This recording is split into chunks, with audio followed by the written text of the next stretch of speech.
Uh, a few months ago, I argued with my daughters about folk who always say, thank you, only by the grace of God we are alive. I, I said to them, my goodness, what did you put into the grace yourself? If you say by the grace of God, uh, what did you put into the grace yourself? Before I tell you about the second stage of this conversation, the one daughter had the guts to send me a clip to show me how the grace also works. And I considered, I said, it's okay. But really, uh, really, I said then, uh, you should be asking a person who says, by the grace of God, you should say, by that very grace, have you taken your medication? Are you exercising? What are you doing about your health? Are you sitting in a corner, sometimes not taking your medication in time, or even uh, jumping, you know, uh, from taking the medication? And then the next thing you say, by the grace of God, I'm alive. I think it's all a fallacy that we have inherited from colonialism. Um, right now, a friend, sent me a clip about China having built a 40 degrees mega city of 500,000 inhabitants with farms, winery, university in the middle of the desert using melted glacier water from hundreds of kilometers away. I said, I don't think in China, if you say, why are you alive today? They will tell you, I've ate the right vegetables, I ate the right food. I'm alive because I had my exercises in China. I'm alive because my children are at university training, and it makes my heart pump better because I know something is happening even to my children and my grandchildren and even my great grandchildren. Because remember, they end up hitting the more than a century top in they hit this net in their life now. They are all happy because they have done the right things. Here you are told you are alive by the grace of God.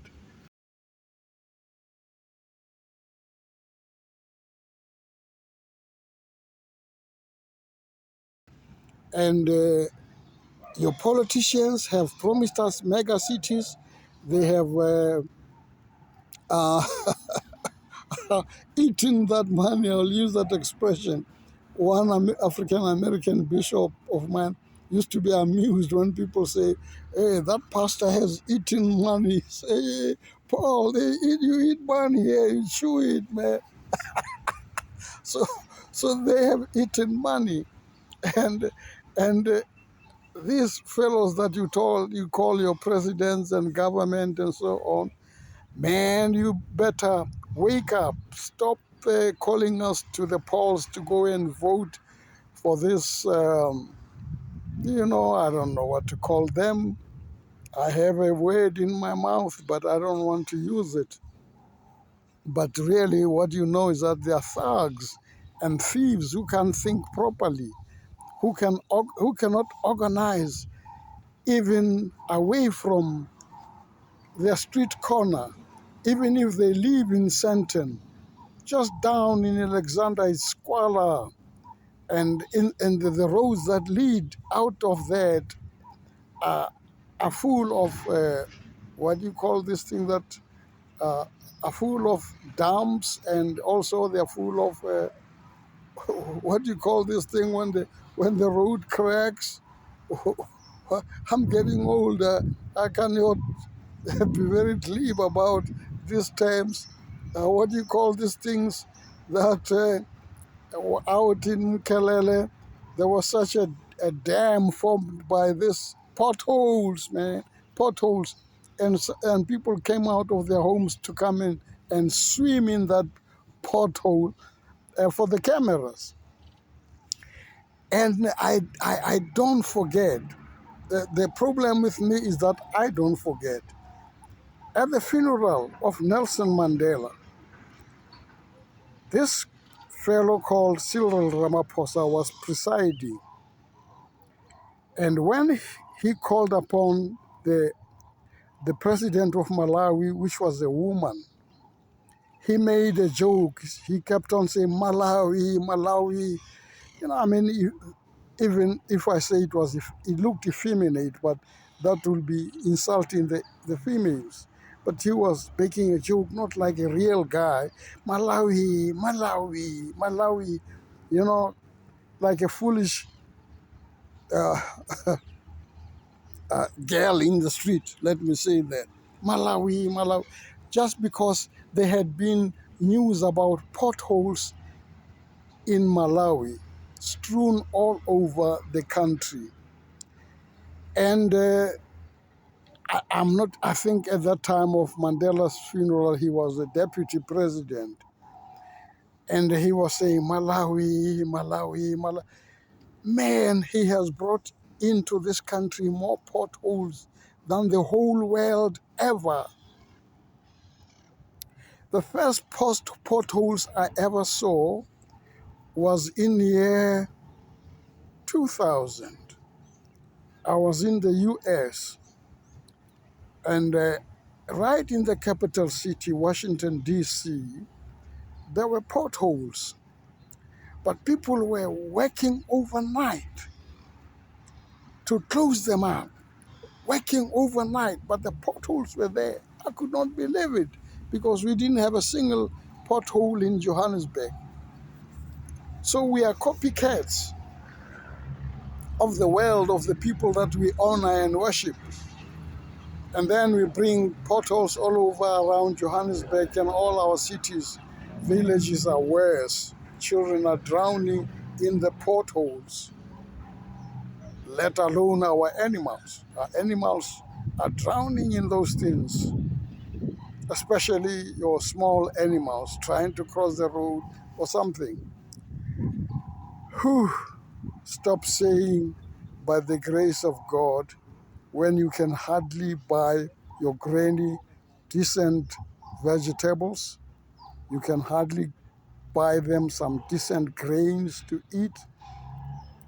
You can hardly give yourself time to go and give them exercises over the weekend, just once a week, and have exercises with them so that your conscience can be cleared. You are all thinking about how you going to drink from a 500,000 whiskey with your friends and over a thing that you call braai, which is also very unhealthy if you do it often. Once off, maybe Bishop Tutu called one of our very revered days a braai day. Ah, oh, may the arch soul rest in peace. Man, he really had his foot in the mouth there when he called Heritage Day a bright day. Oh my Lord, I don't know whether he was pandering to white folks or not. But I'm telling you, stop saying when in the morning you meet somebody and say, I am blessed. I am blessed. You are lying. You are saying to the persons that you are greeting, some of you, not all of you, you are saying, my charms are working on you. The charms that you put on your body in the morning, you think they're working on people. And you say, I'm blessed, because you think there's an aura of sorcery that you have created around yourself. And you say, I'm blessed. My Lord, we who eat proper vegetables, who drink water enough with enough mix, assortments of honey and lemons and ginger and turmeric and so on are not going to be affected by your charms, are not going to be affected by you.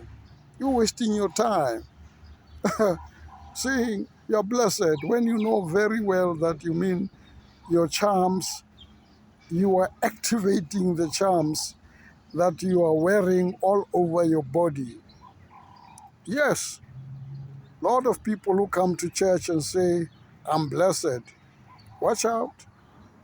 Whether they are a layman, a clergyman, or a bishop, watch out if they keep on telling you they're blessed. They are meaning they are more blessed than you are. You go to an old man who is retired and tell them, you are blessed. What do you want them to do when you can hardly do anything for that old man to improve that old man's health?